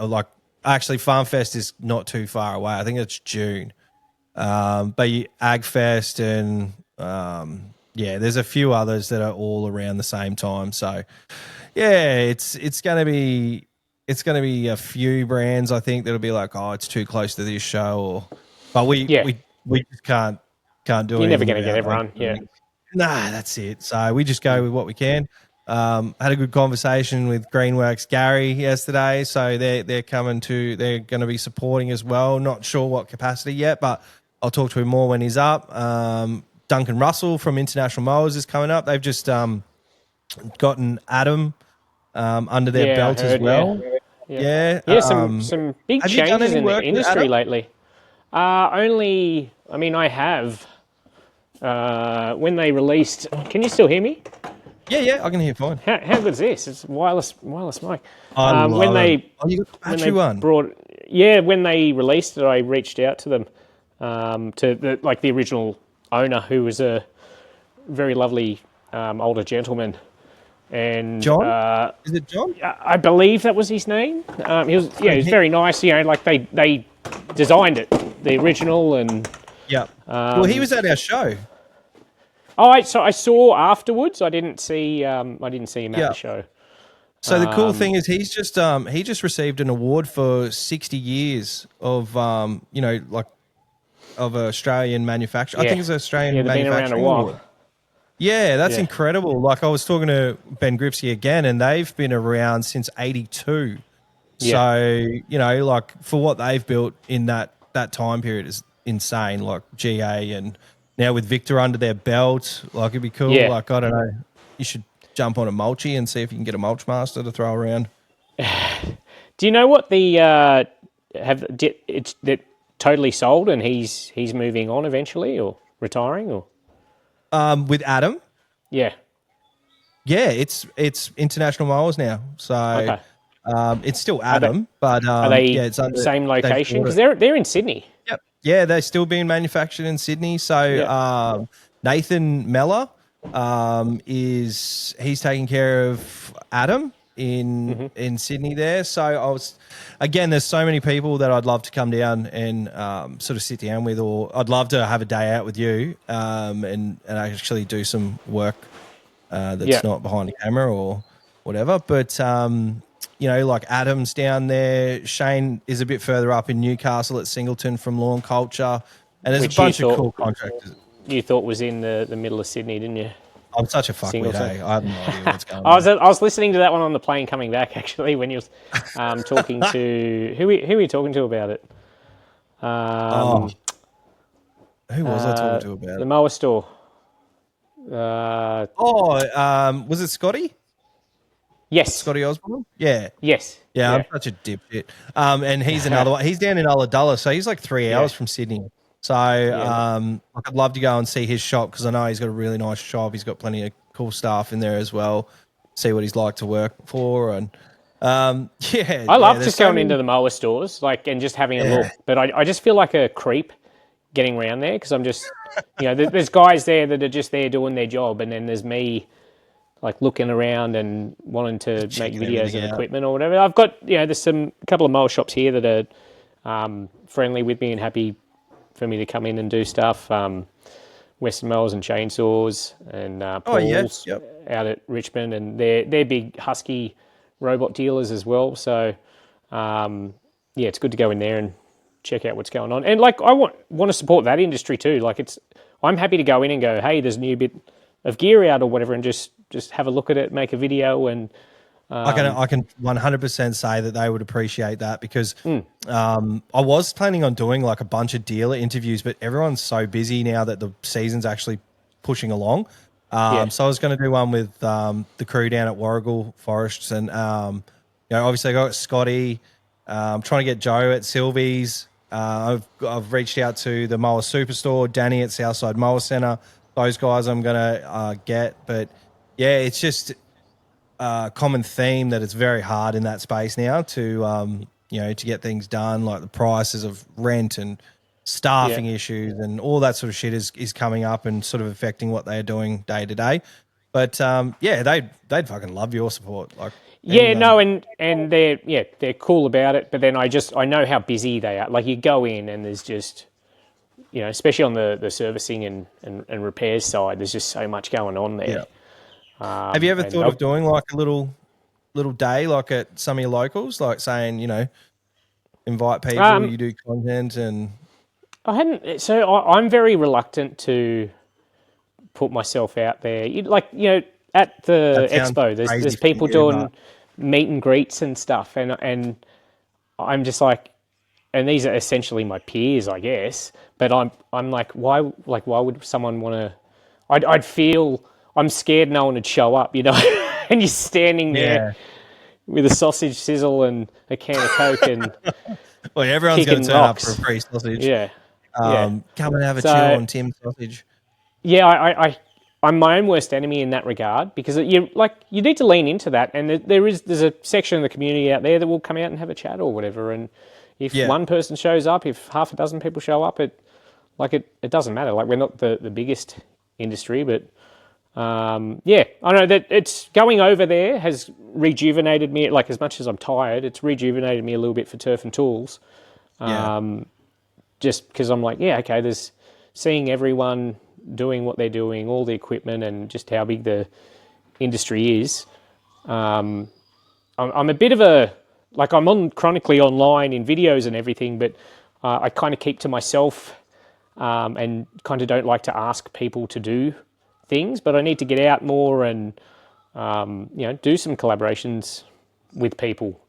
But I always feel like it's a burden thing. I don't know. It's just an internal thing where I'm just like, I feel like I've got to do everything myself. And I'm surprised the brand hasn't picked you up and said, hey, let's do a Timmy on tour. I know it'd be hard for your work schedule as well, like with the firefighting, but like a Timmy on tour would be fucking sick, man. If you could come to Brisbane and, I know you'd probably, like, obviously it'd be your video, but you could hook up with contractors. There'd be so many contractors just on LMCA that would know someone in need, or, they would be always seeing like a shitty property across the road and be like, oh, fuck, I wonder, someone that would be really good for someone like Tim to come and tackle. But it's just the logistics of it. Plus, always. it's like being a dad as well. Like, I felt like a deadbeat going over there.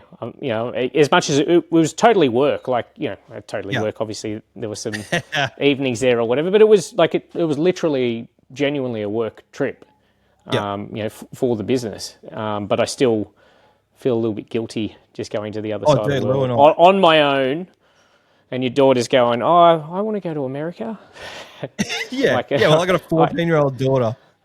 She's like saying, like, can you make sure you get me this, and this, or just take me with you so I can get it myself? Like we get that. Like, we had the guilt, and like Lou was, because our flights got delayed. I think we got delayed like 8 or 9 hours on the way home, and like Lou was ready to get back to the kids. I was ready to get back to the kids, and it was like, it was a bit of a heartbreaker for her. Like, she cried for most of the trip until the plane actually took off. Like, we were sitting on the tarmac for fucking 3 hours in JFK, and like we definitely had the guilt. So I know how you're feeling, but it's just like I've just got so much here between the property, the dogs, the chickens, my actual job, my employee. I feel like he's casual, but I feel like I've told him I'll give him X amount of hours. So if I'm not, there's just so much on. But I'm going to force myself to do more, over the next 12 months with people, get out there and socialise more. And because everything positive that's happened to me has been when I've put myself out of my comfort zone. Like, coming online, putting myself out of my comfort zone, doing these podcasts is totally out of my comfort zone. Like, podcast, I can tell that you're more comfortable now than you were the first time we did one, for sure. I can't. What did we do the first one? Oh, well, again, I'm kind of more in my element. I was sitting in the office. Yeah, exactly, yeah. And it's I'm sitting on the couch because Lou's taken over the office, so she's doing a bunch of expo stuff today. So I'm like, I'm up here on the couch, just having a chill out. I've had a nice coffee and fucking having a chat. I'm like, fuck, I feel guilty right now that I'm not out mowing because, but I know, like, if I go, I'm just going to make a mess. So I don't need to do it. Like, our work, obviously we've had the rain, but it's not going to grow 2 foot in 2 days. So I'll just chill. It's coming. Yeah. I know it's good now. Like, we've got rain. So I'll spend the time with you, which is awesome, and like hear about all the fun stuff you did, and then I'm glad this motivates me to do stuff. So yeah, it's good. And that's part of the whole social thing. And what I was saying about coming to your event, even just for the social side of it and meeting people and seeing stuff, it motivates you hearing what other people are doing, and you might see some deficiencies in, I should be doing this or that, and not in a bad way, just like, because we're all so busy that you just kind of are on this one track, and then you're not always thinking about what you could possibly be doing. Or so yeah, I urge anyone that's in the industry to really get out there and support your show and come and meet everyone. I had an absolute ball meeting everyone there, and can't wait till the next one. Awesome, man. Oh, well, I'll let you get back to all your soil, your 12 tons. Yeah, it's doing nothing today. It's just collecting rain today, but yeah, I've still got so much editing to do. That was the other good thing about the trip. It kind of got me back into hustle mode for content. I was a little bit drained. Oh, yeah. And then, yeah, I don't know, I've put out 15 or 20 videos in the last week or something on Turf and Tools. So I'm like, when you're on that treadmill, it works, and your brain starts thinking about like videos and what to do. And I've got a shed full of equipment here to show. Best gear in Australia. Yeah, and there's stuff in boxes I've still got to get out and have a crack. I haven't given these things a go. Like, yeah, I've been trying out the Greenworks Optimus at the moment. Yeah, that's all right. Yep. Yeah. How's the new battery working in that? I like the tool. I mean, I don't know if I should be saying, but with the guard off, it's an absolute weapon. I just find any commercial battery trimmer, if it's got the guard on, the line's just not quite long enough for me. Like, I don't run it out insane. I'm still, pretty cautious in that regard. I think it's, with the guard on, it's slightly less than the STX 4500, which I haven't tried that with it. I try and do the right thing in that regard, but then if it's like Fremo Friday stuff, I need to do it in whatever's the most optimal way. And for me, that is guard off. But I'm like full PPE. I wear a chainsaw helmet now just because I can just go nuts and spray stuff everywhere. It's not like there's no, if someone's passing by, I stop. It's not like I go nuts or anything. But yeah, sorry, I've just, you were wrapping up, and then I just started. That's all right, man. Keep going. Fuck, I don't care. Like, no, again, I could talk forever. There's a million tools here that I need to make videos on, because I'm in a lucky enough position that, I mean, obviously there's an exchange of value there in that I make videos of them. People have eyeballs on those videos, and then there's an awareness of the product. But yeah, I'm lucky enough that people send me stuff to try out and do that. So that's why I have Turf and Tools, if you don't know. That's it. No, actually, before we wrap up, you got stuff made, did you? I saw that you didn't quite get your stuff in time to take over. Did I tell? What did I make a video? No, about it was that, on your video. It was on your video. So you were hunting a print shop. Yeah, so you're looking at a $250 hoodie from Target. Oh, jeez. Yes. They gotcha. Yeah. But it's there was value in it. You know what I mean? It's like people came up to me that whatever, and I just want to push my Turf and Tools brand as well. So 100%. And it was, sometimes I feel ridiculous because I'm like, I have really good brand awareness with like Tim The Lawnmower Man.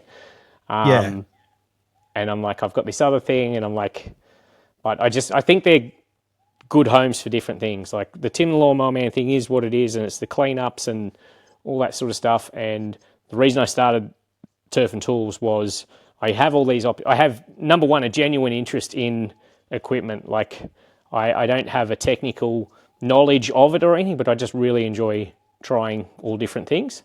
And then obviously I had the opportunity that brands were willing to send stuff out. So yeah, I wanted to make a whole other playground where I didn't feel bad about putting or smashing videos of products on the main channel. because the audience that's there for satisfying cleanups or whatever aren't really tuning in for that. So I figured I'd make a whole other playground where it is, just equipment plus all the projects I have going on at home, and it just, I think like long term, I think long term it has more legs. To be honest with you, it works perfectly though for what you're doing with Tim the Lawnmower Man. Like it's, the amount of equipment that you would have gotten to try anyway, just with Tim the now you've got turf and tools. Yeah.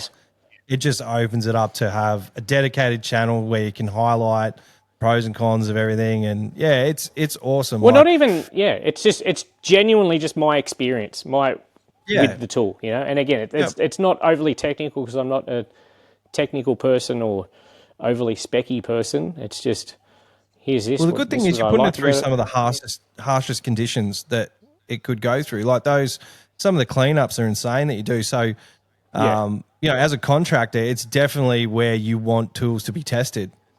But it's also both sides of the coin. Like I can also do it. Would I'm not going to be able to do a Primo Fridays with a Ryobi mower.